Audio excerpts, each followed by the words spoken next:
ಈ ದಿನ ಇಲ್ಲಿ ಮಿಥಿಕ್ ಸೊಸೈಟಿ ಆವರಣದಲ್ಲಿ ಬಂದು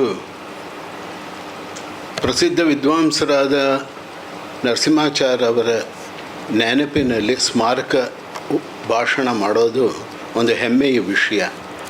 I consider it to be an honor that I will be delivering the endowment lecture in the name of such a great scholar as R. Narasimhacharya, who is so well known for his Karnataka Kavicharitra in several volumes.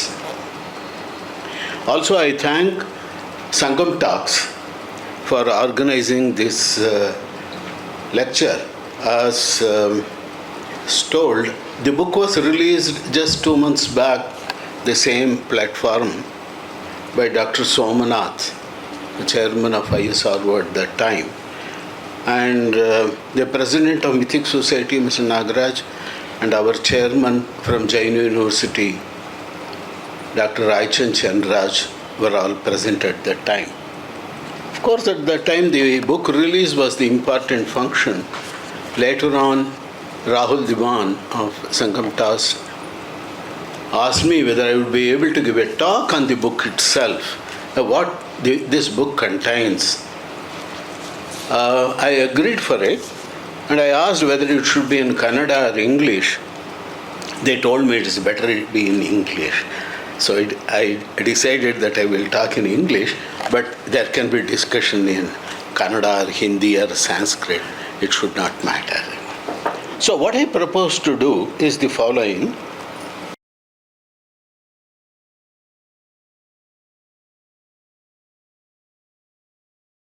But at the end, you will know that this is something, a treasure of this country. This text called Mahāsalilaṁ is a treasure. It is up to us to use the treasure in the way we like. Sometimes it is kept in a museum for people to come and see. Sometimes it is open for us to use. It's a cultural treasure. So it is open to everyone. That is with some kind of emotion I'm talking, because it is the emotion when I felt when I went through the manuscripts and went through the kind of work that I am doing. So the talk is divided, a very brief introduction why I am doing this, then about the manuscripts, unpublished manuscripts of the Vṛddhagārgīya Jyotiṣa, then the published text, that is this text, the Mahāsalilaṁ, briefly what it contains, how it has been structured, the structure of the book, and then the speciality of this text is what I want to spend a few minutes on that, maybe about 30 minutes or 20 minutes. That would include also the date of the work. The two will combine together. Then, of course, a very brief conclusion. A conclusion which you people can also give, not only myself.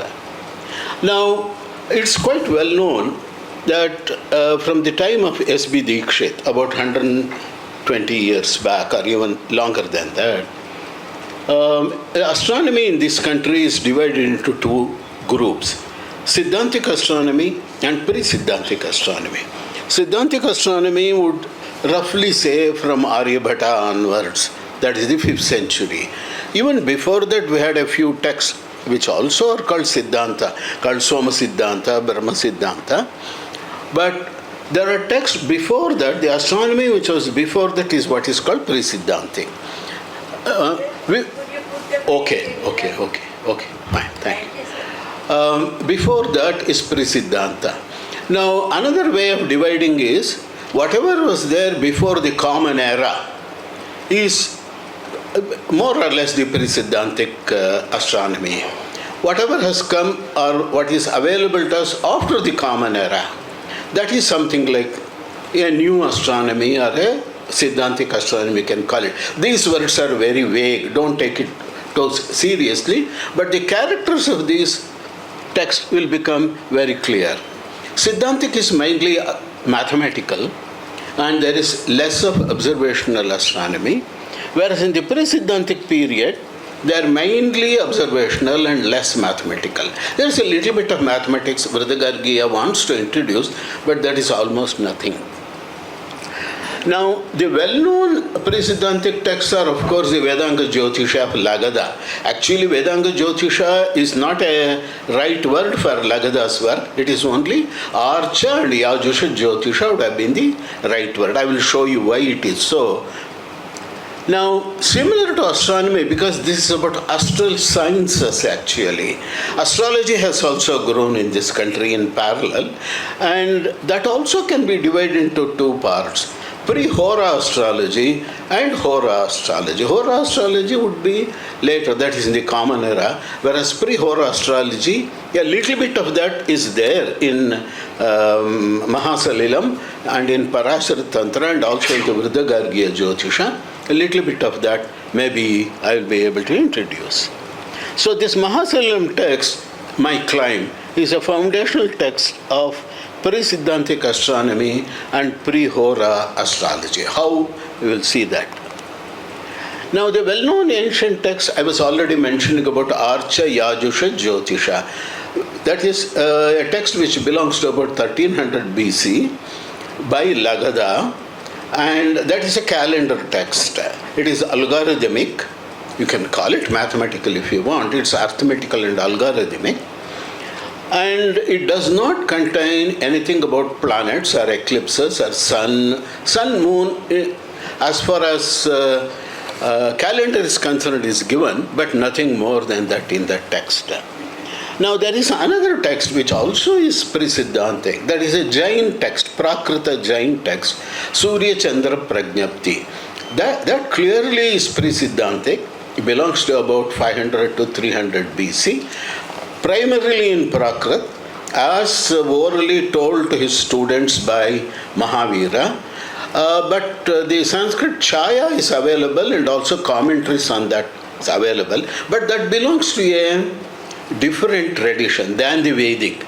But the foundation of that text also is Vedic only. The nakṣatras and the names and structure of the sky, there are also a lot of similarities between the two.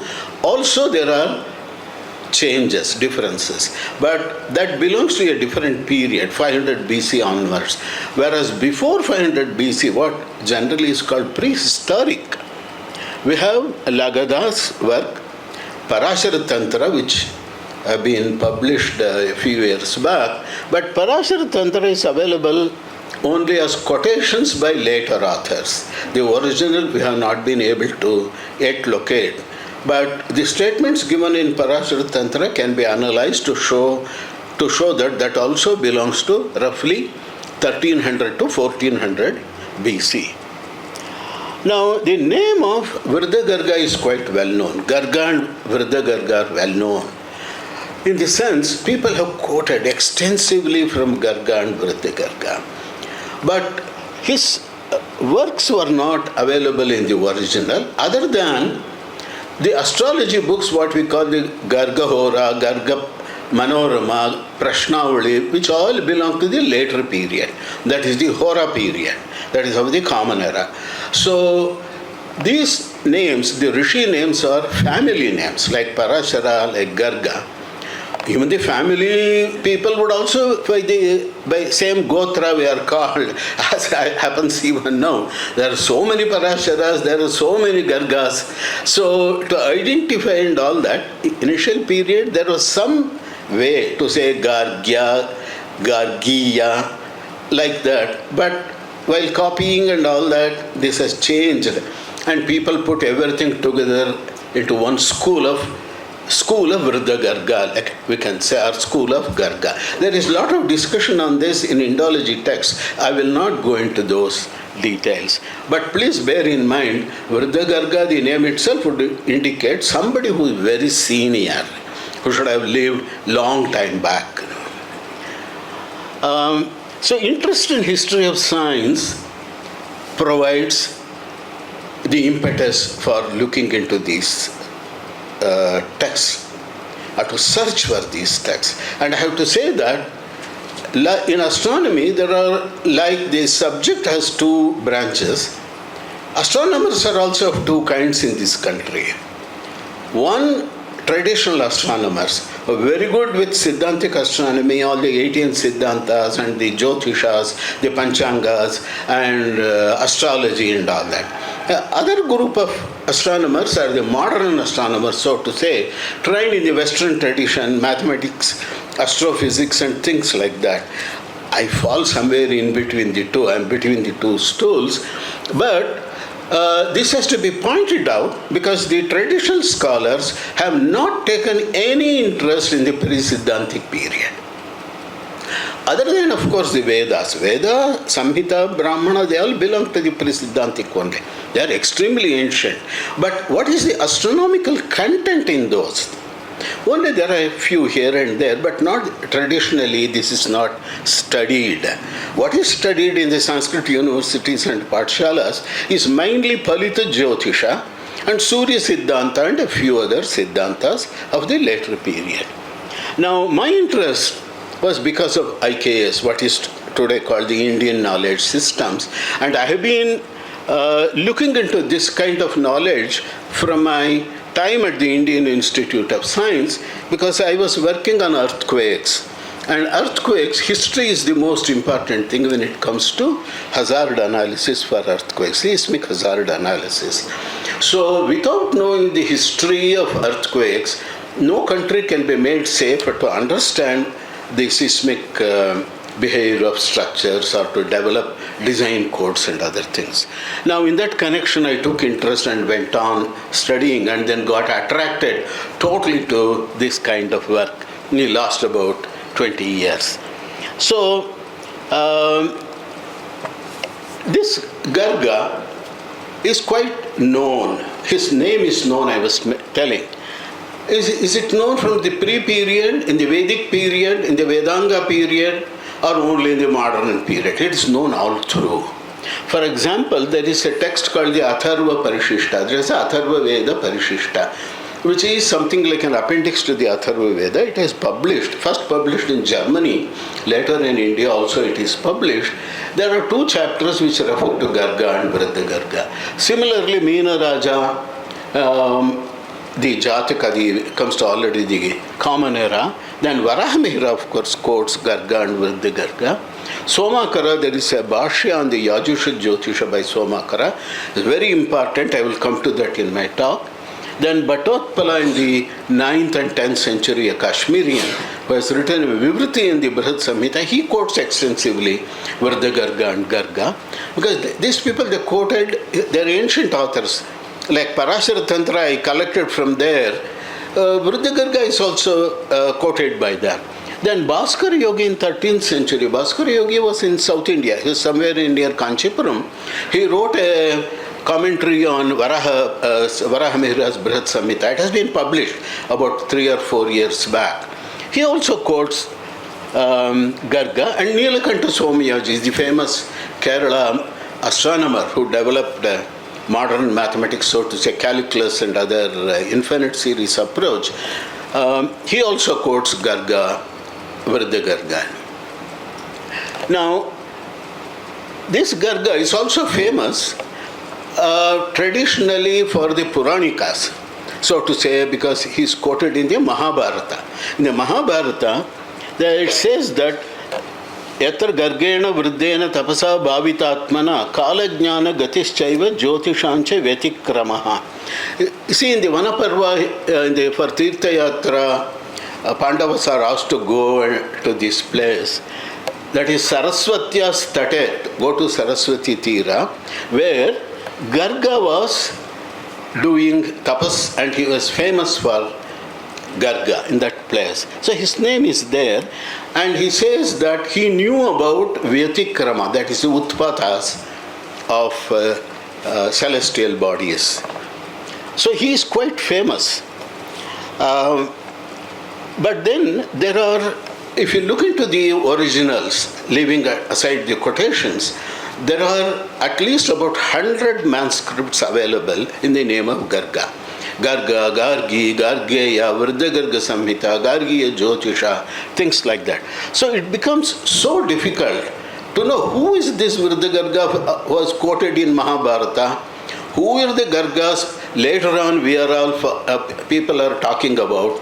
So we had to collect this and do a kind of a pattern recognition for that.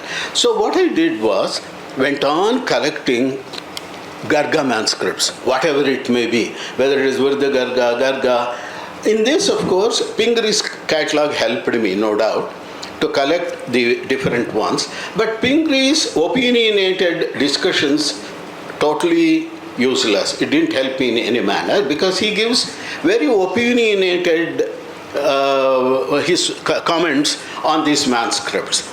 Same with Parashara also. Parashara had said, Parashara follows all omens from the Babylonians. When I went through all the Parashara quotations, there is no correspondence between the Babylonian omens and what Parashara has given. Same thing with Vṛddhagārgīya also. This Garga Samhita, he calls it Vṛddhagārgīya Jyotiṣa, and there are a few people internationally now interested. They also call the original one Vṛddhagārgīya Jyotiṣa, and they think it belongs to roughly 500 to 100 BC. So Garga was, according to them, an astronomer who was somewhere around that period. But you would see that the text that we have got, the manuscript we have got, totally belies all of this. That is not true. That is what my research has been about. So collected 25 manuscripts with the name of Garga only, nothing else. Then organize them. I will not go into all the difficulties we went through for months together in going through that. There are texts in Bengali script collected from Paris. There is one from Cambridge which has all the folios interchanged, but it contains the full one, but things are interchanged. There are some from National Library of India in Calcutta. With some difficulty I got it. Similarly from various places. One from Nepal I got, called Vṛddhagārgīya Samhita, but that turns out to be totally a Vastuvidya text. There is no Jyotisha, there is no astronomy in that, other than, of course, Jyotisha to the extent of Shubha nakṣatra, Shubha karana is there. There is no Shubha vara either in that. There is no Rashi in that. So it is a very ancient text which belongs to 500 BC or so, which we have roughly reviewed, myself and Vṛddhagārgīya, who is sitting here, we have published that also as an important Vastuvidya, the most ancient Vastuvidya text of this country in Sanskrit. In fact, I published Narada Shilpam thinking that is the most ancient one, which belongs to 500 AD or so. But this turns out to be more ancient than that. Well, anyway, that is another story altogether. So collecting all of this, what I found was the first 11 of them in this list, they belong to one group because their Mangala Shloka is same and they contain information about sun, moon, eclipses, comets. Comets are very important. Whereas Siddhantic astronomers never bothered about comets. Whereas these people, both Parashara, Vṛddhagārgīya, Mahāsalilaṁ, even the Vedic text, they quote comets quite extensively. Now, this is the collection of the manuscripts. I'm just showing how we collected them, soft copy, some hard copy, some beg, borrow kind of thing. No steal, but only begged and borrowed. And then made a copy of them. And you can see there is a Grantha script here on palm leaf. But that turns out to be, that one turns out to be Garga Siddhanta. It is yet to be published, yet to be edited and published. So you can see that the different scripts, all this, with great difficulty, we have read through this and separated them out. And of course, in this, I've been helped by 3 or 4 of my colleagues. 2 of them are here. Smita and Rupa are here. The others have not come. So they have all helped me in reading and organizing this. The Mangala Shloka is this, Jagad Vidatre Tamasan Nihantre. It is about sun. Prajanam Palasampradatre Mantrekshana Srotasi Bhavakartre Tasmai Namo Di Vidaye Savitre. This is a common thing in the first 11. So that tells me that belongs to one group without much difficulty. What it contains, This is supposed to contain 64 angas, 64 parts, as it is said in the Mahabharata. Śraviṣṭhādi Jyotiṣam. 64 we have not got here. We have got only 62 chapters, but maybe with some plus or minus you can make it 64. That is a different thing. Then it contains 3 introductory chapters. Then it contains 24 what are called angas. Each anga may contain more than one chapter. So totally this contains about 125 chapters. And the number of shlokas come to about 5,000 verses. About 4,300 regular verses and about 700 equivalent prose. So prose and poetry, everything is combined in this. So this is what you can see, a layered text. Something has been original there, and then people have added. The school of Garga have added more and more. That's quite clear because the text itself calls the first 24 are anga. The remaining are called upa-anga. And there is some repetition of the content from the previous to the present. Now, my approach to this was to see where I can get a hold on this. Since it is pre-Siddhantic, do they refer to Rashi, the so-called Greek things? Do they refer to Hora? Do they refer to Vara? This was my curiosity. This continues to be my curiosity. None. It doesn't refer to any of that. It has an astronomy which is totally Indic, so to say, Vedic, which starts with nakṣatras, no Rashis and no Varas. Now, to what period it belongs to the next question, which will come to everyone. The manuscripts are only about 500 years old, let me tell you. Because they have been copied and recopied, because the tradition is oral. Somewhere in the 200 AD, 300 AD period, whatever was known, people started writing and putting it in palm leaf. But these palm leaf manuscripts have to be copied every 200 years or so. The Mythic Society is doing great work in preservation of this. It has to be done, otherwise they will be lost. Now, very important things, people copied and kept it. Maybe a thing what they thought unimportant, they might not have. So it is our good luck if something has come to us up to this time, because our ancients have thought that they should be very important. So 500 years back, or maybe about 400 years back, the manuscripts I showed were all copied and put in various places all over the world. Now, on that, I'm just trying to show you what is IKS. People talk about IKS, but IKS, if you have to retrieve, there's going to be quite a bit of work to be done, and concentrated work to be done, and sieving has to be done, and impartial analysis has to be done. You have to keep an extremely focused, research-oriented approach to this. Now, there are 2 chapters in this. I will not go into the details, called Aditya-chara, which gives the position of sun in the nakshatras. Then there is one more towards the end called Ritu-swabhava. That also gives the position of sun in the various ritus and the months. These are wonderful statements because based on the precision of the equinoxes, position of sun with the nakshatras, we can find out when this was possible, when this was true. This is archaeoastronomy. So if that is done, Aditya-chara belongs to 1300 BC. And Ritu-swabhava belongs to 500 BC. So the layered text, it becomes pretty clear, and I will not go into all the details of this. This is a published work. So the first thing was to sort out, before you go to the other things. Mahāsalila was there in my mind from day one, because it's extremely hard to read it. I have produced 2 of the manuscripts also later on.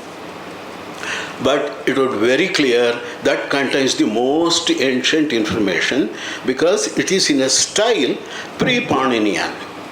Professor R.N.Iyengar, who is a professor in Karnataka Sanskrit University, he has written a foreword in Sanskrit from the Vaidika point of view.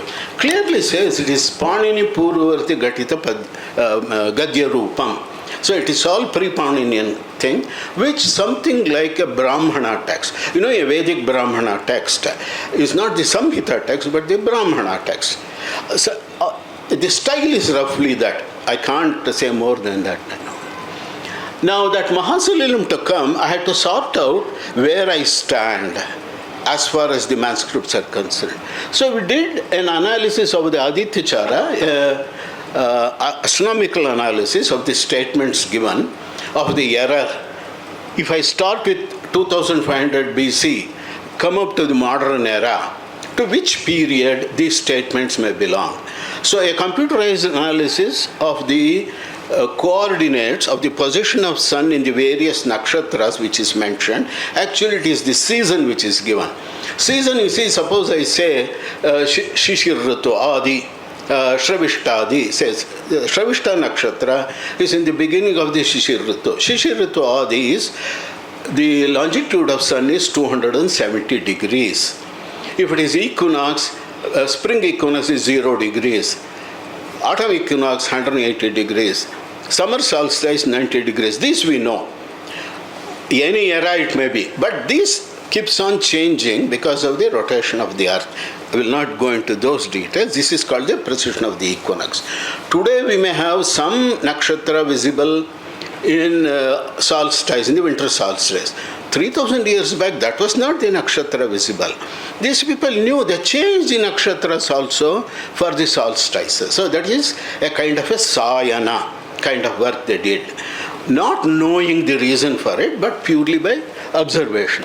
So the first one, the green one, is the Adityachara minimum error analysis. So the minimum error is around 1250 to 1300 BC.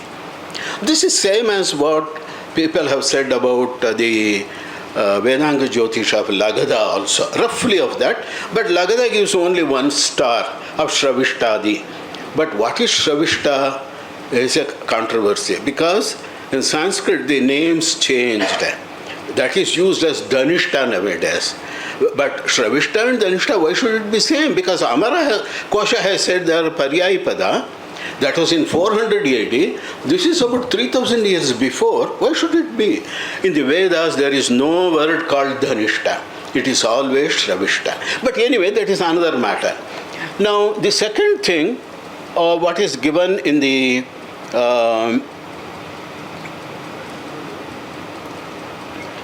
Ritusvabhava, it is here. Ritusvabhava is very important because it equates the Madhu Madhava months with Chaitra Vaishakha months.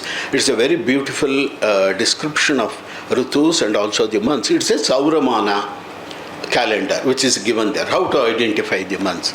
And if I do that, that is the red curve. That belongs to 500 BC. So you can see that my manuscripts contain minimum 1250 and 500, and it has to contain all the chapters which are in between.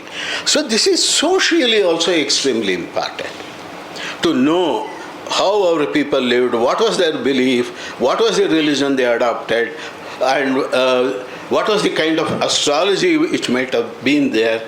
It is important from that point of view also. So there are two clear chronological markers, 1300 and 500. Now my question was, since Mahāsalila, the text is in prose and it is pre-Pauninian, it should have been before 1300. Now how do I establish it? Is there any signatures in the text for that? Was the next question. So we have done all of that, and with the end of it, the publication is here in front of you. You can read and comment and all that later on.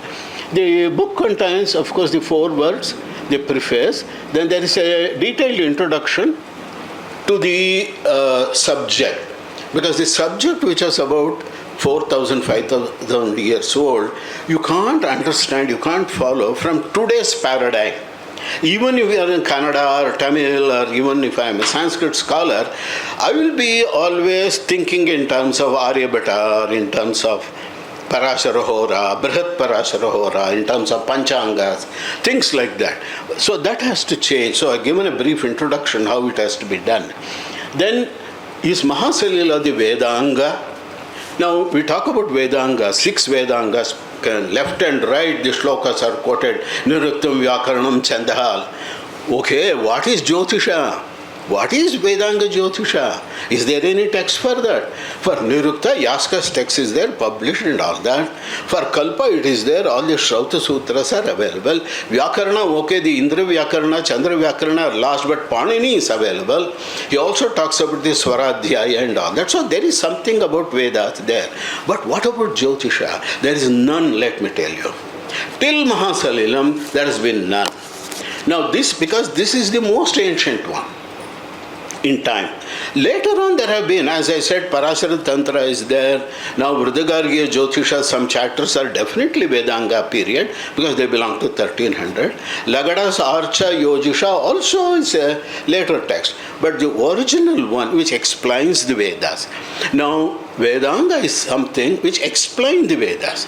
Now if you see Nirukta explains the Vedas. Adhidaivatartha, Adhiyajñārtha, and Adhyatmartha, it says. It discusses the Daivatas. Even though there are 33 Devatas, 3 are sufficient, Yaska says.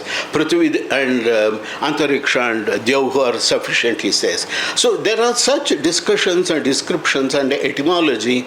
And Nirukta gives views of Shakapuni, of Bhaguri and others also.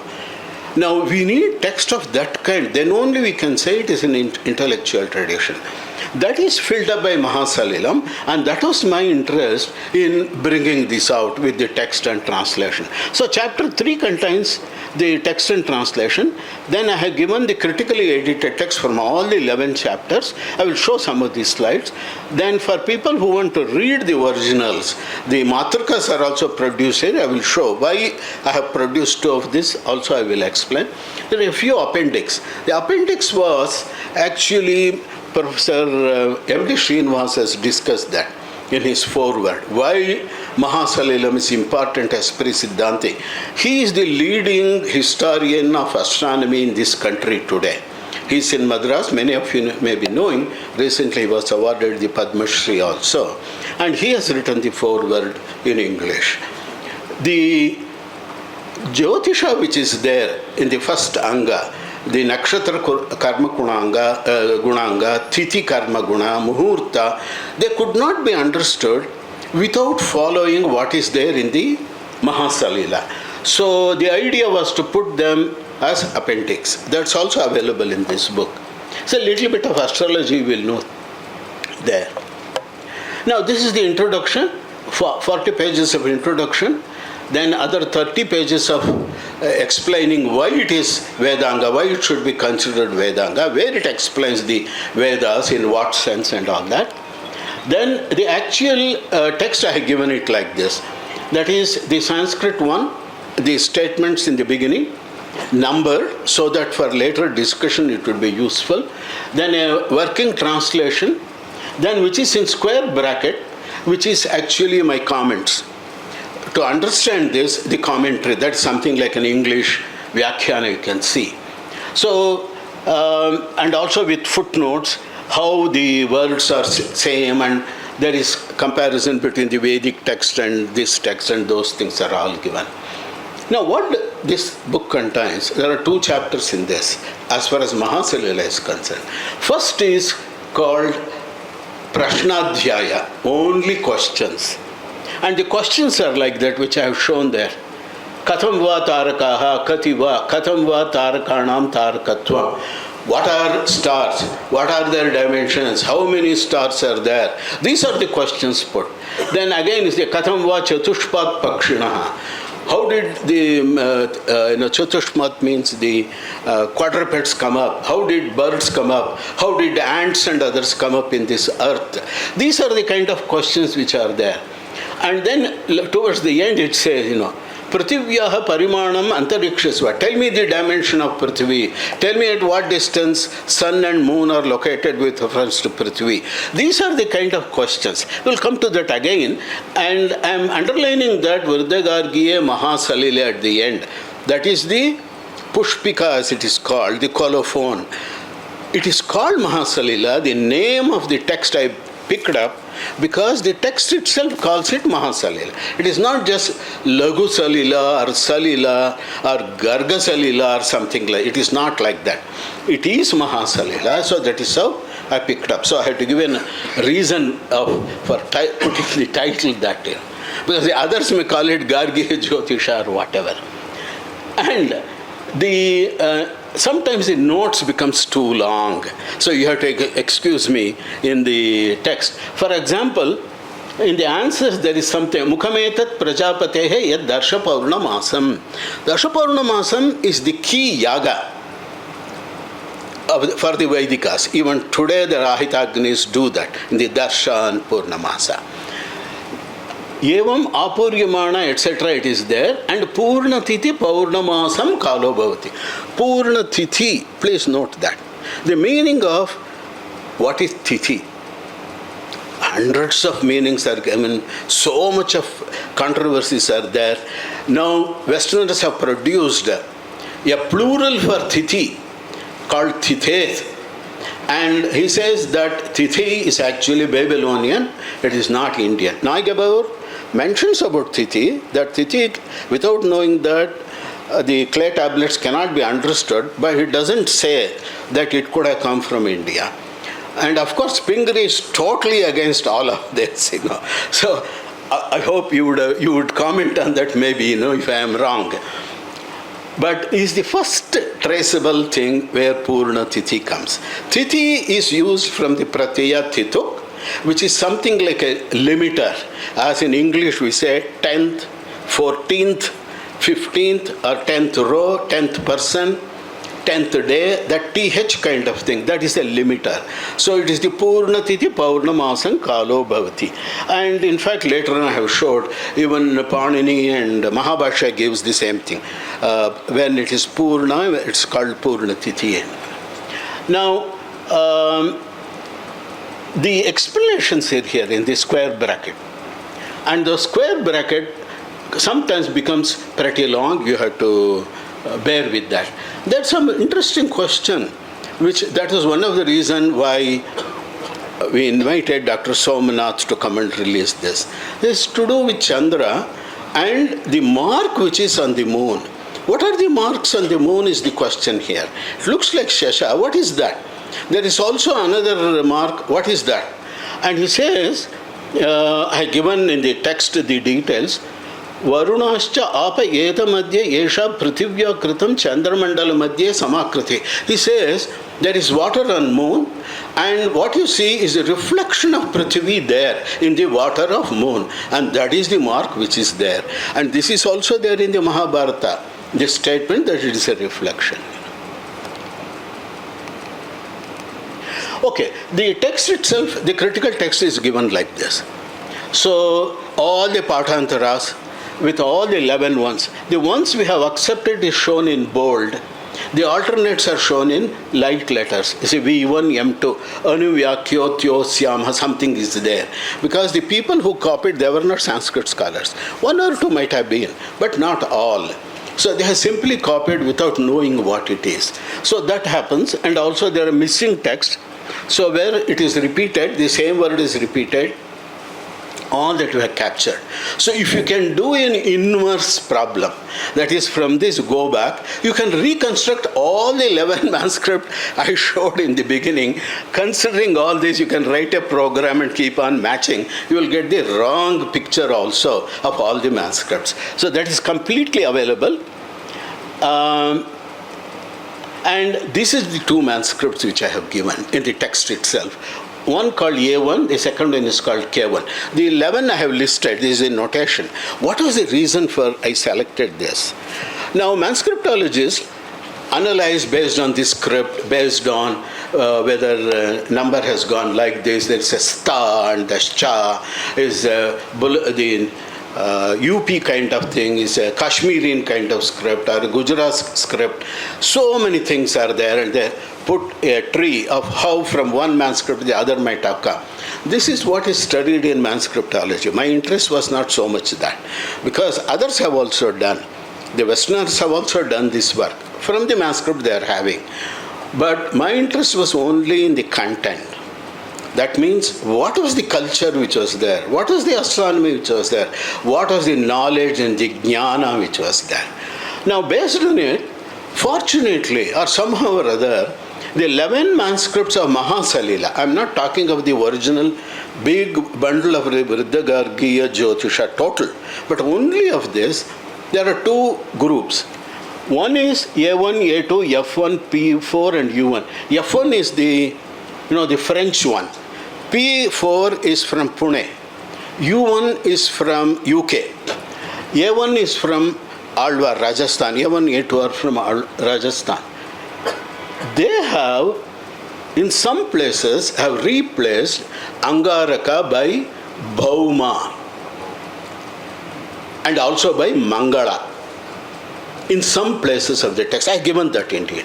Whereas the others, B1, K1 is from National Library, Calcutta. M2 is from Bombay. B1 is actually from Bangalore only. GNCA's script, which is kept here in their library. From there we have picked up. P1 is from Pune. That is from the Bori. Whereas P4 is also from Pune, but from Ferguson College. There has been a difference. V1, V2 are from Varanasi. They continuously use only Angaraka, no Mangala, no Bhauma. So you can see that these belong to one group which have been recopied later on, where they have introduced this. I feel they are names which are more modern than Angaraka. Now this is the appendix. The appendix, only one thing I want to show. The nakṣatra karma guna, what is it we understand? From the Kritika nakṣatra, Kanyopanayinam kuryat. In the Kritika nakṣatra. Now Kanyopanayinam is forgotten today. Many people would say it should not be done and things of that kind. I mean, people who want to revive, that is another matter. And even the Dharma Shastra says, Purakalpe. When it was done, now you need not do kind of statements are done. But it says in Kritika nakṣatra, Kanyopanayinam kuryat. This belongs minimum to 500 BC. Now this is what I want to show. You get so many such things. It's only one example. And also this text gives, I have underlined another one there. Shatare Vanhi Daivate. The Vanhi Daivate Kritika has 6 stars. All the number of stars are listed, exactly listed, making 86 stars, making 28 nakshatras, including Abhijit. This is very important because later on we will come to the text here. The general principle of handling, all the ancient texts, Vedic period, the natural sciences, is a tripartite. It is astral, Dyauh, then Antariksham, the atmosphere, and Prithvi, that is the earth. So the whole universe is handled in 3 parts. There is a reason also. The creation itself, he says, it was like that. And when you consider the Dyauh, cosmology, cosmogony, astronomy, star, dhruva, sun, moon, all of them come under that. In the Antariksha, the atmosphere, wind, cloud, monsoon, season, rainfall, rainbow, halos, all these are discussed. When it comes to Prithvi, of course there are so many things in the later texts, life, language, agriculture, but not in these texts. In the ancient texts, it is earthquakes, mountains, geography, little bit of calendar. That is what is there in the more ancient Vedic period text. It starts like this. Athato Mahāsalilaṁ anuvyākyasyāmaha itihasmaha Bhagavan. This is the first sentence which is there, which is very typically kind of Athato, like ancient text, and anuvyākyasyāmaha comes in the Vedic Brahmana text several times. That is how it starts. And then this comes as a question and answer between Angirasam Maharshim Vṛddhagārgam. Now this word Angirasa, later on you would see, also used for planets, because the ancient rishis, they were supposed to be, some of them, at least the Saptarshis, were the mind-born sons of Brahman. And they are equated also with planets or stars. Now, this of course starts in the same way. The text is very beautiful, but I will not be able to read and explain because it will take so much of time. And then who questions him? He is questioned by Maharshi Vishwamitra. It is there. Maharshi Vishwamitro Mahatapascha Abhigamya Sprishtva, Upavishya, Sukham, etc., etc. You know the Sanskrit text, everything is compressed. One word you take, Kathantare. What is Kathantare?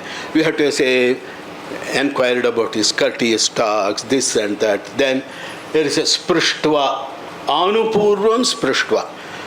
Touching each person there as per protocol. Maybe some people he would do only at the head, he will touch with the youngers. The elders he has to touch the... That is Anupurvam Sprishta. If you want to understand fully, you have to see the original thing, life, how it was. And some he has to do Abhivadanam and all of that. So he finishes everything. Sarvancha Anupurvam Sprishta. Finished. So you have to go like that. Then the questions are, he says, Sarvadarshi Tvam. He asks Vṛddhagārgīya the question. Tatra kathamiyam prithvi pradurbabuva. This prithvi, how did it happen? Kasmat chayam prithvi, kvavatishthati. Where it is staying. Katham vantarikshana. I'm specifically showing about prithvi because there are people who think before Siddhantic astronomy, Indians were flat earthers. This is a wrong impression. They might not have known, they have never said it is a gola or a sphere. That is true. That doesn't mean that they thought that it is flat, infinitely flat. It is not. Even if you see the Puranas, they are very quiet. Some of the later Puranas say Mahi Golam, it says. Brahmanda Purana, third chapter, third part says that. Whereas the initial ones doesn't say. Talks only Prithvi. And how did Prithvi come up? And these are the questions. And he also asks, Kathamimu Surya Chandrabasu Udayate Gachatova Kovani Majjate, where it goes down and all that. These are all important, even religiously. Because in Sandhya Vandana some things are said and some stories are said from Taitira, Aranika and all that. Stories are always there so that you make them interesting. So that you don't forget. If there is an exact science, you forget. You put it inside because it will be boring. So if you preserve it through legends and stories, it remains. It is for you to decipher and understand, Then also ask, Shukra, Brahaspati, Angaraka, Buddha, Shanaishcharadinam, Katham Chaisham Grahatvam. What is meant by Graha? What is the reason? And Katham Veme Srishtaha, Kimartam. Why did they were created? Ekaikasya Rashmayaha Parisankhyaayante. What is their brightness? How many rays they are having? All these questions, there are 100 questions. Katham Vayam Rahuhu Surya Chandramasav Grinhitev. Why this Rahu captures Surya and Chandra? Please note, Ketu is not Ketu. It is Rahu who does both Surya Grahana and Chandra Grahana in the more ancient time. Ketu coming in is only through the Panchanga only after 13th century. Before that, Ketu was a comet only. In fact, it is there also. Katham va ime dhūmaketavaha pradurbhutaha. Kativa parisankhyaayante. Kinchaisha varna sankhyanam. Shikha parimanam. What is their length? Ke drishyante, which are seen. Ke antarhitaha tishtante. Which are the comets which are not seen. So they knew about this. Even to put such a question, you need some observational ability and some knowledge of the previous knowledge, So, okay, anyway, this keeps on like this, and he says, Etat sarvam asheshato bruvatu bhavaniti. Bruvatu is Aparninian. So it is the pre-Parninian kind of thing which is there. It is Vṛddhagārgīya Mahāsalila. Now, the answers are there. I've categorized them. I can only show you only the leaders, not more than that. Mahāsalilaṁ as a Vedāṅga Jyotiṣa is placed because of the following leaders. First, creation and cosmos. Salilaṁ ima āsīd andhe tamasi nirāmaye loke tatrāndam, etc. Divya rūpam adbhatam sambhabuva. So it is actually the Rigvedic or the Vedic kind of thing where Salilaṁ ima, it is not Salila, is not water. Salilaṁ ima, something like a fluid. What was there? It was tamasi, andhe tamasi. It was dark. It was not darkness. Today I would call tamas as darkness. It is something which is dark. It doesn't say what it is. You can call it dark matter. There has to be some matter there. In fact, this is also in the Rig Veda, as you know. Later on I will show that. And Sayana writes a commentary. The matter, universal matter, which is there everywhere, is called Abhu. And that was what he wants to call it as Salila or whatever. Okay, you can call it. Later on, people have said it is water only. And in some of the Yajurvedic texts, Apava idamagre Salilaṁ. That means this water was originally Salila. Maybe because there has been some action has happened and H2 and O has combined and water might have come out after that. Like today, astrophysicists are telling. They might have imagined all these things. That is quite possible. Puranas would say water is the Kshira Sagara, on which in fact on a Krishna is lying or a Vishnu is lying kind of thing. Here nothing of that kind. It is self-similar. Brahma Atmanam Asrjat. Brahma created himself, Atmanam. Tatra Dvida Andam Abhavat.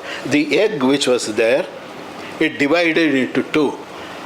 Yad adastat kapalam tat pratitam. The lower half went on expanding. That prathanat prithvi, because it expanded, it is called prithvi. The one which I see expanded up to the horizon, up where the horizon meets, that is prithvi originally. And whatever in the top, which looks like a welkin or whatever you call it, that is called Dyauh. The in between, Kshiti antarastitam atrava kshiyante sarva eva bhuta gramaha ityetat evam antariksham. For antariksha gives two definitions. Antaram enam apikshita, whatever is in between. Something you see between these two, that is antariksha. Or where all life dies. All life, whatever is created, that is called antariksha, is what he says. And how it was created, and he gives again the Vedic thing, which comes in the Brahmanas, that you can call it self-sacrifice as in the Purusha Sukta, which seems to be a later sophisticated description to tell people, common people, whereas here it is self-similar. He said Bhu, etc., and then he created Agni. First, it is actually in the Aitareya Brahmana, it is Aditya which is created first. What you may call proto-sun. Something, you have to take it like that. Then tatas tasmat jolicha archihi jukvan uto bhrgurajayata. He offered something swaha. Swaha. He himself said, that is the literal meaning of the word swaha. Bhrgu ajayata. You want to take him as the Bhrgu Rishi? Okay, Puranas take it like that, he is born out of that. It is actually later on from him came Bhargava, that is Shukra. So after sun it is Shukra, and after Shukra it is Angiraha. Angiraha would be, it is the coal which is there, and after a long time Angirasam Asarjat, it is the Jupiter, proto-Jupiter, is the systematic explanation you can get, because life came up later on as per this itself.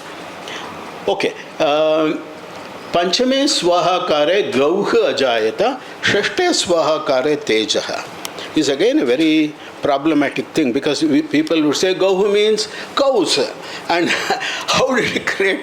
It is not. Gauh refers to the rays. It is some kind of a light which is there, which in fact Nirukta gives the meaning. There is no difficulty on that. And later Swahakare Teja says it was darkness, even light came only after this. After this, the light came, and Tejas, some kind of brilliance, and you may call by any other name, also came up. I quoted just two. Rigveda 10, Tama asit tamasa gudam agre apraketam salilam sarvama idam, etc. Manusmriti asididam tamo bhutam aprajnatam alakshanam. That tamas, that darkness or the dark matter or something which was dark, not even light, could not be seen, is a very important. How did they do it is another matter. They imagined, or maybe through Yogijanya Pratyaksha they got it, is another matter. So, given some descriptions here, I will skip this. So next is Prithvi. Here there is geography. Geography, essentially, a little bit of geography of India, so to say. Samudraha, what he created, Pradakshinam, Samstaktodan, Chaturtham, Valuka Samudram, desert. Then Ambasa Vivarjitam, Ekottaram Nadi Sahasram, 1001 Nadis. There, Ashoshyanam, Punyanam, Kalmasha Nashaninam, you can easily understand, even though it is very ancient Sanskrit, particularly in Kannada, use the same words. Tasam Saraswati Śraviṣṭhādi. So Saraswati Śraviṣṭhādi is already there in this. So it is, many people ask, in ancient text, Rigveda, of course, there is Saraswati, but in some other texts, Saraswati is not mentioned, only Ganga. This knows Ganga also. Adding Ganga also, it says there are 7 rivers. The 5 which are the Panchanadyaha, 6 is Saraswati, Ganga, the Saptada, it gives that thing also later on. It also says something about the Himavantam and the other mountains, which people have identified in various ways later, and I will not go into those details. He mentions Avarnartham Agnigirayaha. There are actually kind of volcanoes as protecting as a circle, he says. Then there are so many things in between. Then Meru came up in the north of this. This Meru concept becomes very important to understand what happened in the astronomy. And he also gives 4 dvipas only. Pūrvatah Prāg-Jyotiṣa, Dakshinitah Jambudvipa, Paschimataha Ketumala, Uttara Kuravaha Uttartha. There are only 4 dvipas as per this. I am showing this because Mahabharata also accepts 4. It also says 7. Later Puranas also give more number of dvipas and all that. So this is the development, this is the minimum. But this 4 dvipa comes from the Aitareya Brahmana. If there is time, I will show where they accept only 2 dvipas.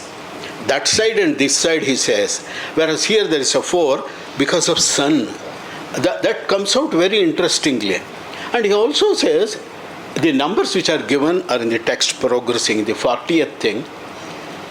Tiryagurdvam Vayava Devahi Urdvam Prithvi Tiryak Tavadeva Mantariksham.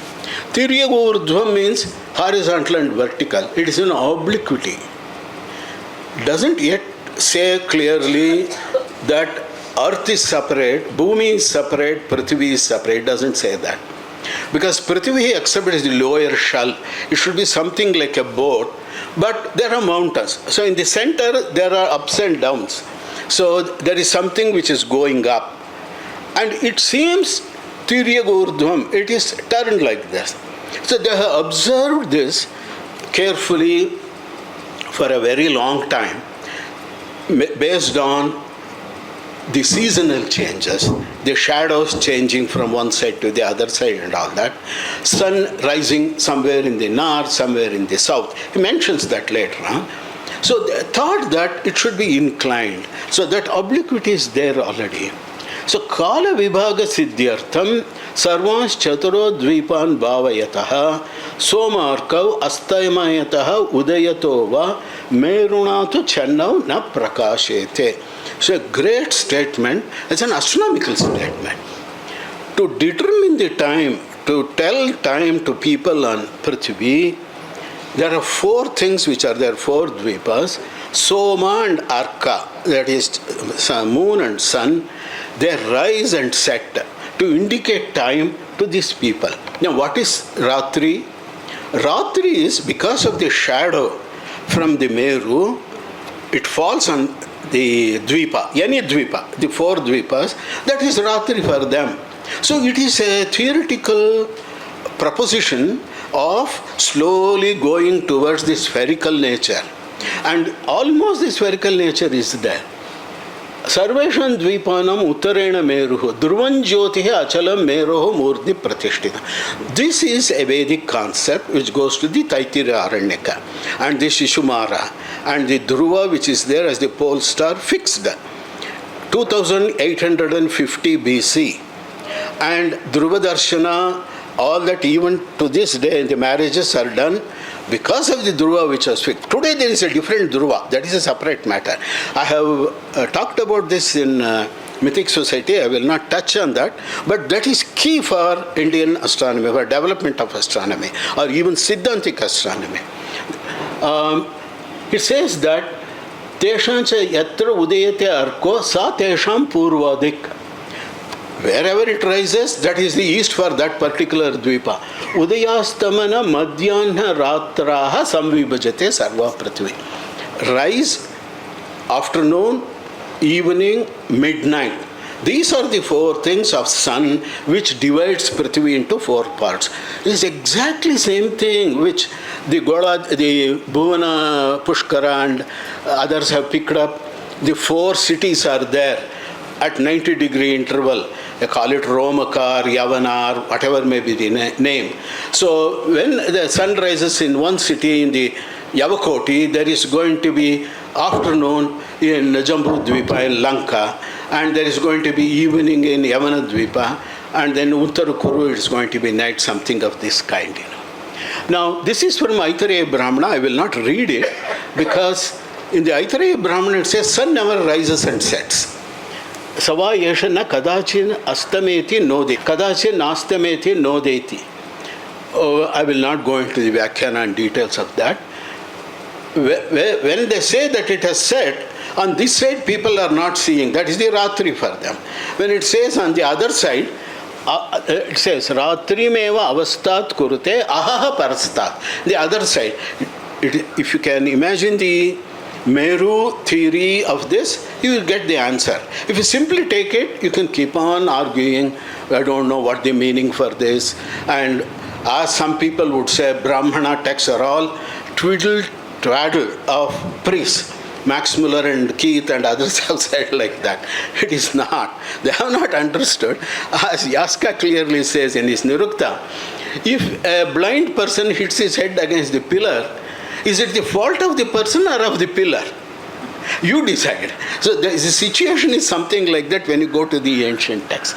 Well, anyway, he discusses the directions with reference to sun, the ayanas, the Uttarayana and the Dakshinayana. In the initial things, it doesn't say any stars. If it goes to the southernmost end of the rise, that is the Parakashta. Similarly, at the northernmost end. The north, he would say, going up. Because if you see, this is a visible observational feature. Even in Bangalore, in the December sunrise, if you see, it seems to rise low. If you see somewhere 6 months later, it seems to be rising a little bit up. That is because of this inclination and all that. But this up and low is not this up and this low. There has been a difficulty in understanding these texts, because this Uttara, Udgamana, Ut also means Uttara to the north as well as up. So the upward direction was initially astronomically what today we call the northern direction. In fact, even the declination positions are all given like that. Now then, the moon is this more important thing. In the Vedika text also, moon they have observed. And in the Krishna Paksha, it is the Somapana. Now people are asking what is Soma, what is meant by Somapana. Even the villagers do a drama of Indra drinking Soma and all that. So what is this? Somapana, Vedas are very clear. It is the decrease of phases of moon in the Krishna Paksha.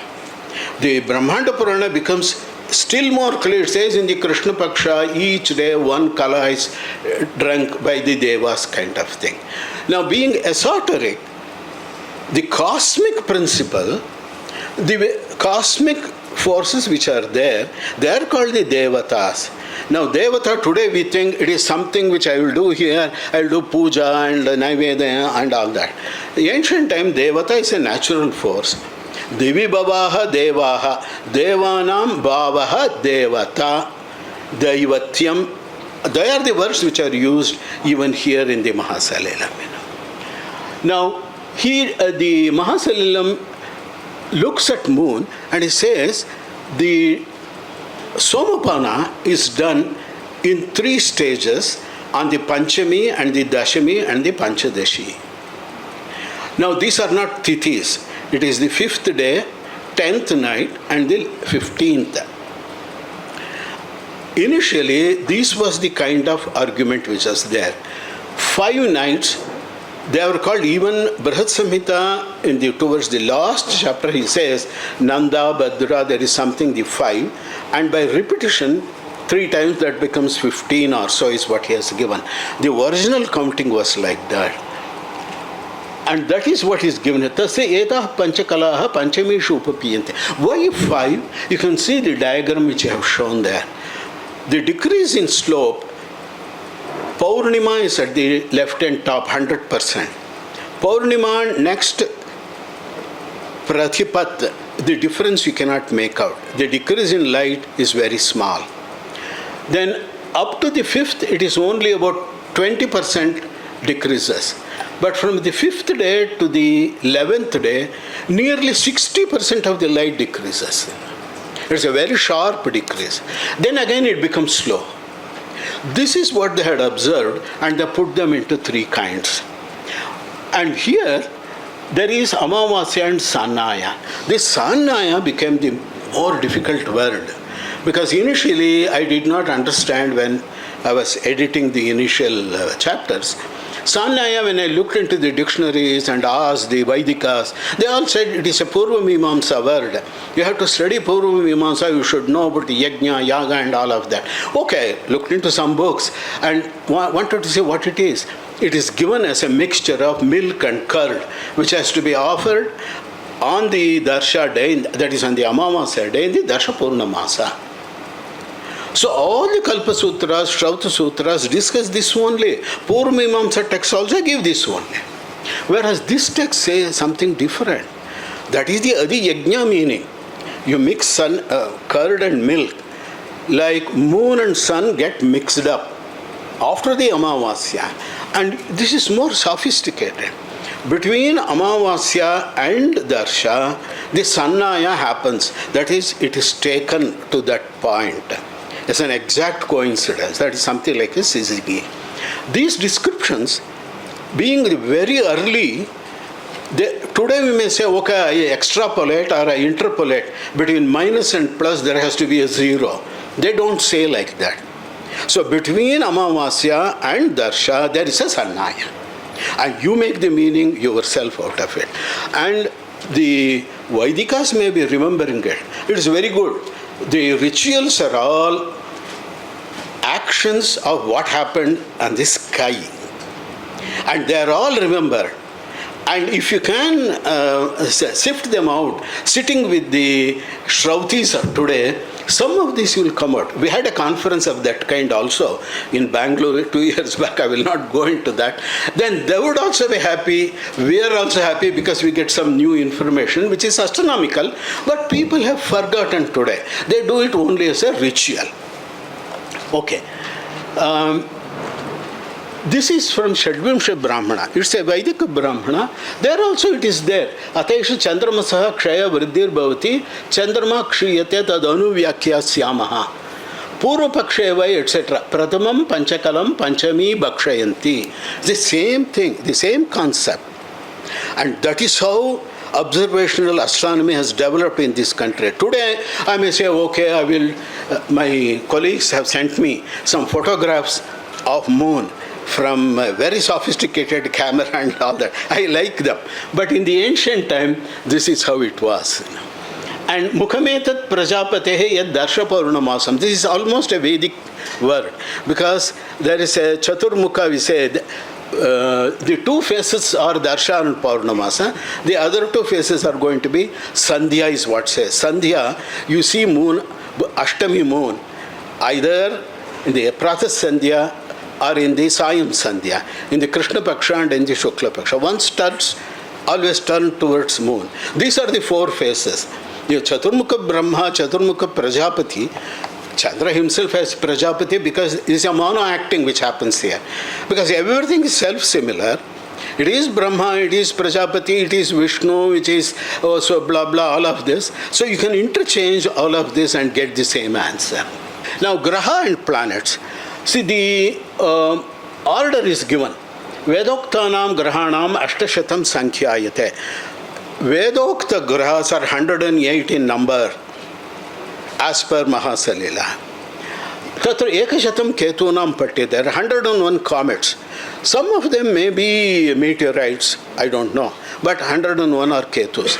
Even today, in the Rigvediya Navagraha Dhyana Shloka, Ketun pranamamyaham, Ketun avahayami is used in Bahuvachana. Why? If it is only a single Ketu, why were they doing Ketun? Please ask the Pandits why it is plural number. Because they were comets as per this. Now, Somarko Pancha Tara Graha. Somarka are different. Then there are Tara Graha, Pancha Tara Graha. What is called in English planets? They have to be called Tara Graha. That would be the correct translation or the correct correspondence. Because Soma and Arka, they are also Graha, but they are not Tara Graha, that's what it says. Now, Tasmat Ashtashatam Sankhyaayate. The Ketus are also Grahas. Nigraha Artancha Graha Prajanan Daivehu, okay. Controlling and all astrology is brought in there. Shukra Stvesham Pratamam. Shukra is the first. That order is very important because it is per brightness, it is order. He has Shodasha Shukla Varna Rashmaya.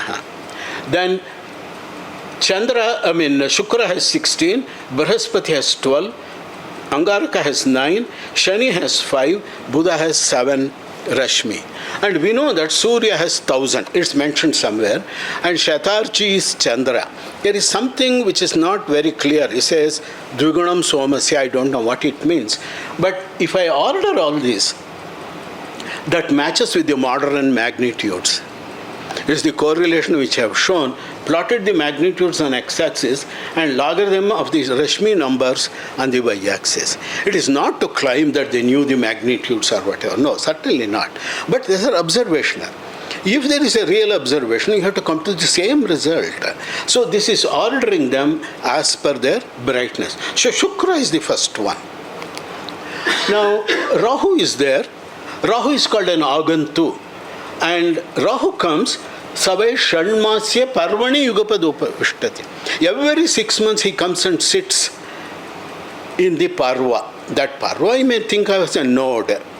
He comes and sits there, he says, but doesn't mean it has to happen the eclipse, but he sits there and suddenly as an Agantu, an eclipse happens. So this is a 6 period, what is called a semester cycle is mentioned here.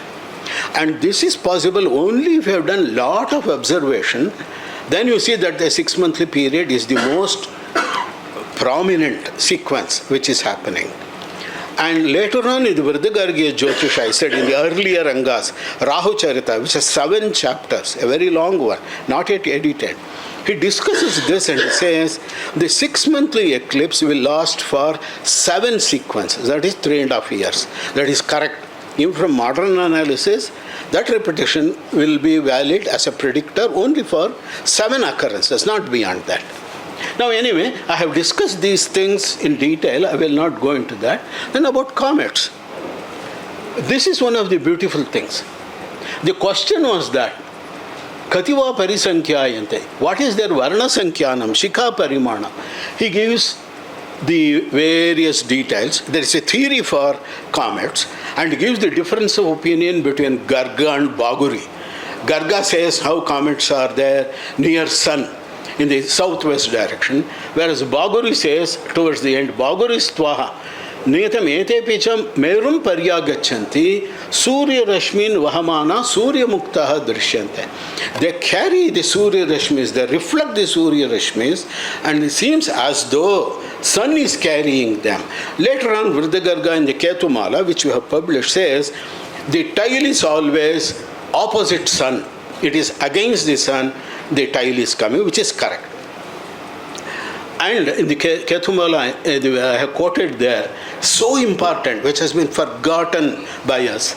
Sarvecha Brahmana Loke Dharayanti Jitendriyaha Vedartaniva Yatnena Prasanna Manasodayaha. People should, like Vedartha, remember these comets the 101 names of comets.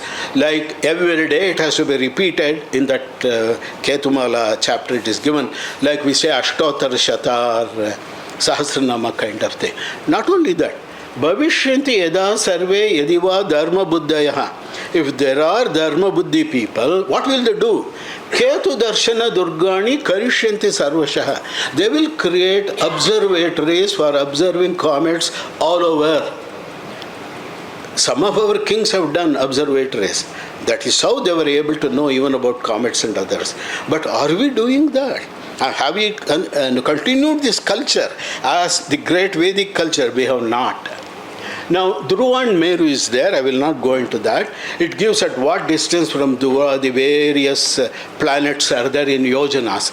Even though it is very difficult to understand it, this Dhruva and Dhruvaka, measuring from the pole star or the pole, is the one which is carried on to the Siddhantic astronomy, because they give the polar longitudes and also the coordinates, the latitudes also, with reference to the pole, even though there was no pole star during the Siddhantic period.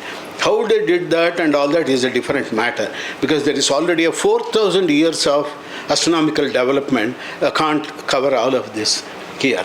But one thing is very important. People think, Indians thought, moon is above sun. It's something which is common here. Maybe in the tantras and in the esoteric principles, maybe it is like that. It is true. It is there. But that is in the Kundalini Yoga. That is in the Chidakasha. In the Bahyakasha, what is there? Brahmanda Purana is very clear. Because Puranas are criticized for this.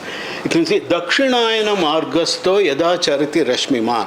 When sun is going towards the south, Tada Sarvagrahanancha Suryo Adastat Prasarpati. Then sun is going to be the lowest of all the other celestial objects, which is true.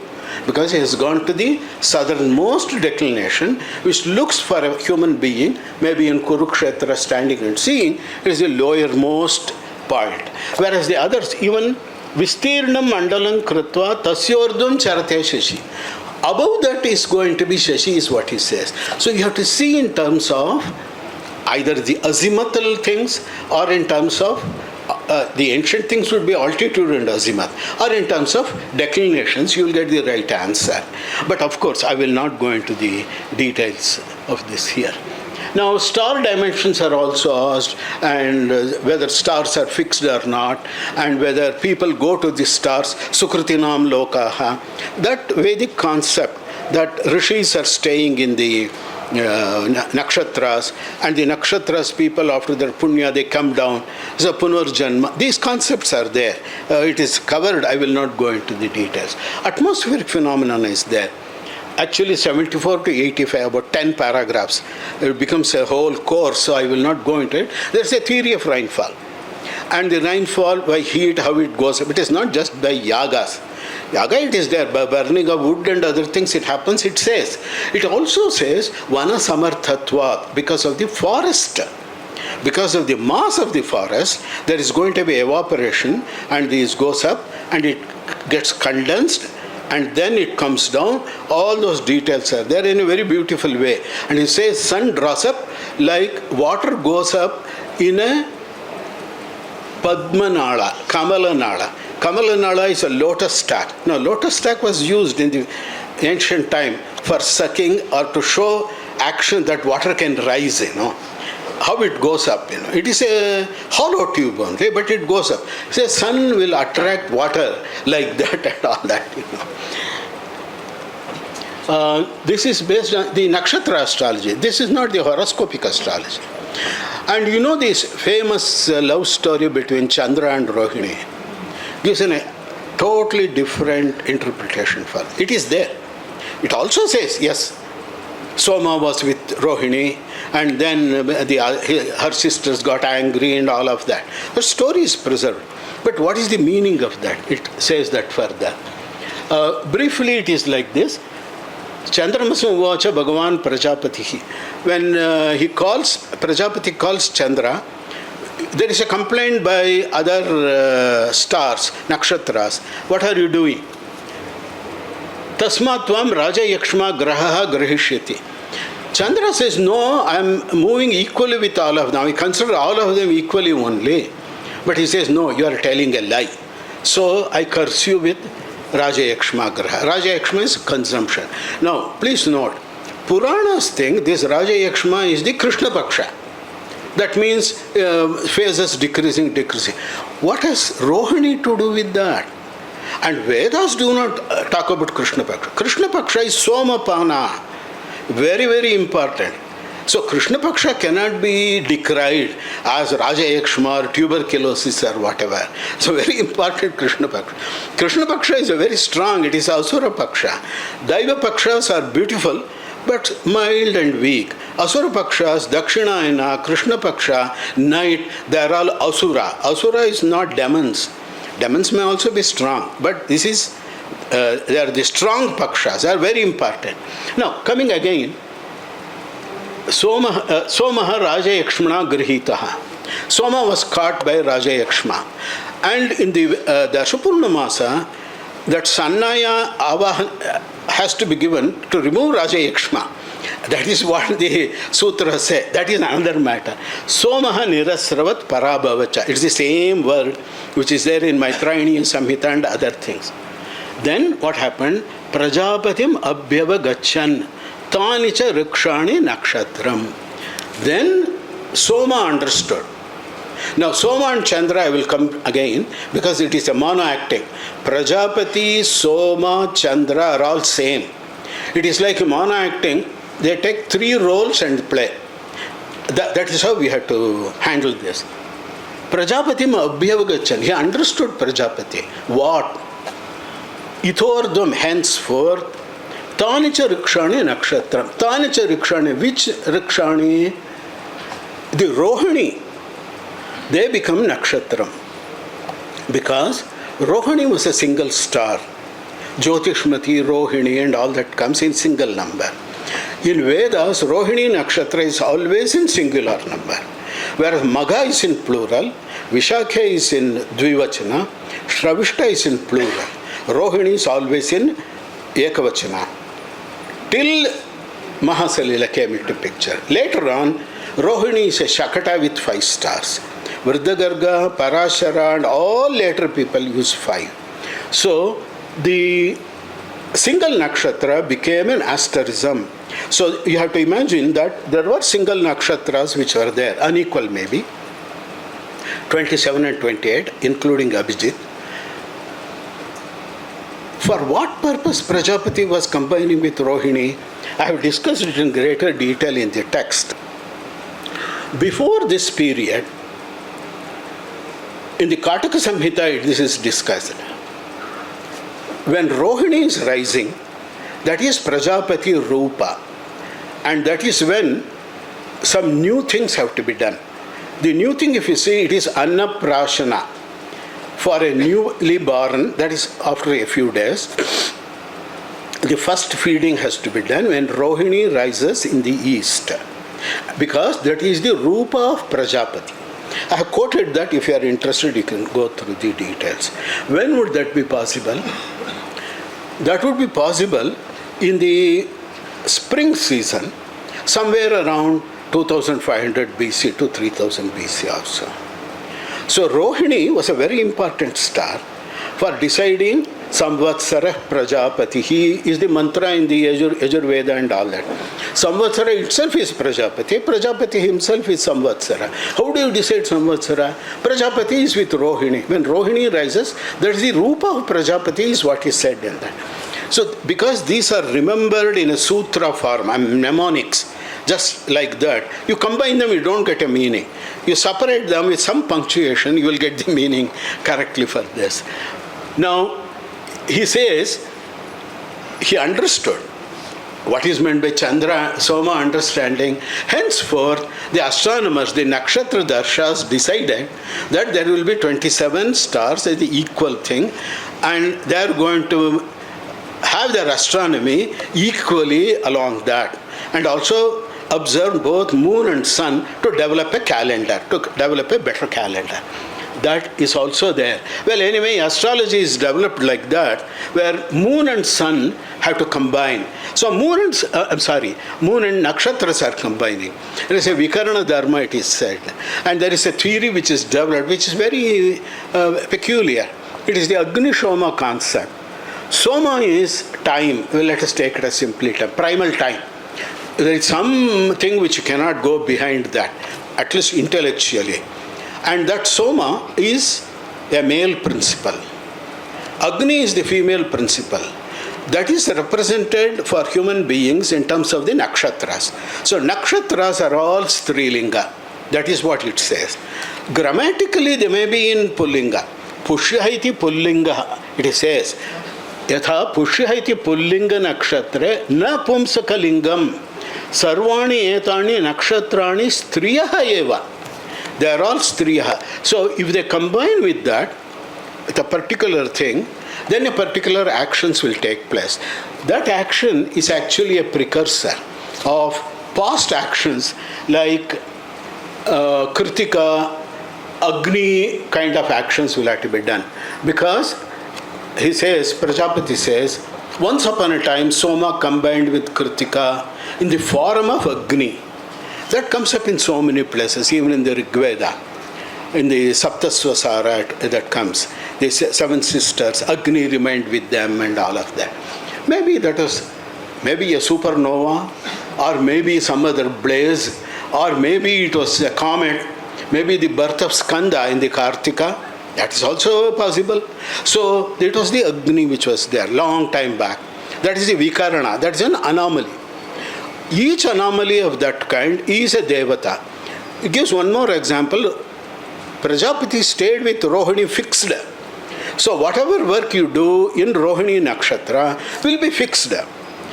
When was Prajapati fixed in the Rohini? From 500 years back, because Rohini Nakshatram is a very important thing in the calendar.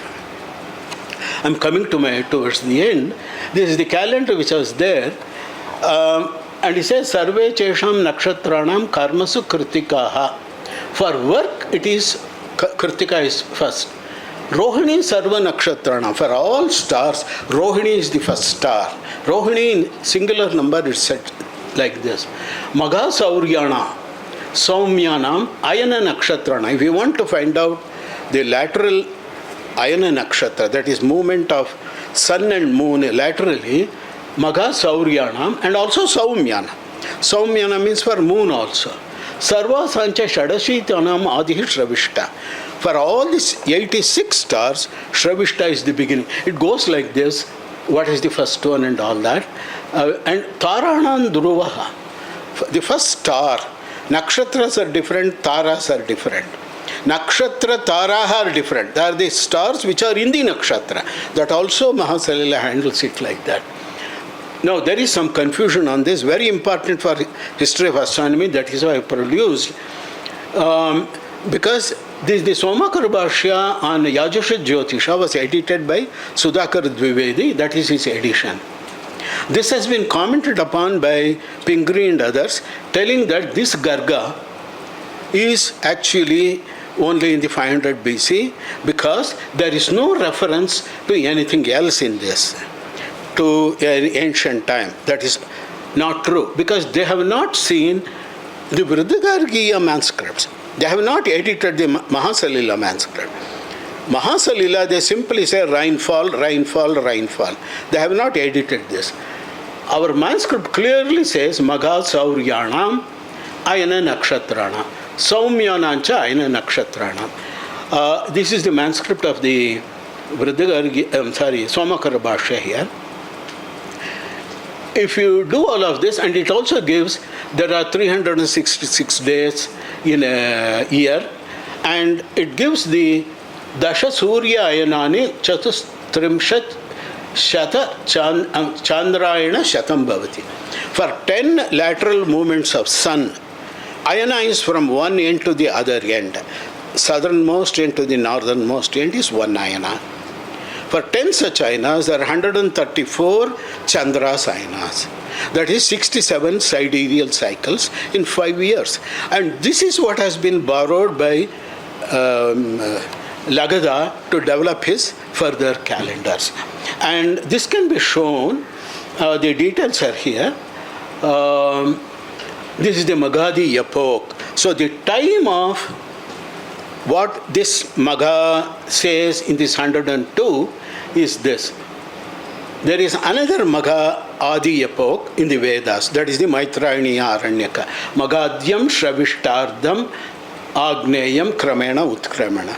The Dakshinayana started with maghā, nakṣatra, up to the half of śraviṣṭha in the Maitrāyaniya Aranyaka. This matches with the Puranic statement. The equinoxes were at 1/4 Kritika and 3/4 Vishaka. That is what has been shown here. And this is the zodiac of the Maghādi epoch, 1800 to 1600 BC. The analysis is available, how the full moon thing can be analyzed. We have published this, it's also available in the book. You can decide the Puranic statements of the equinox was valid for this.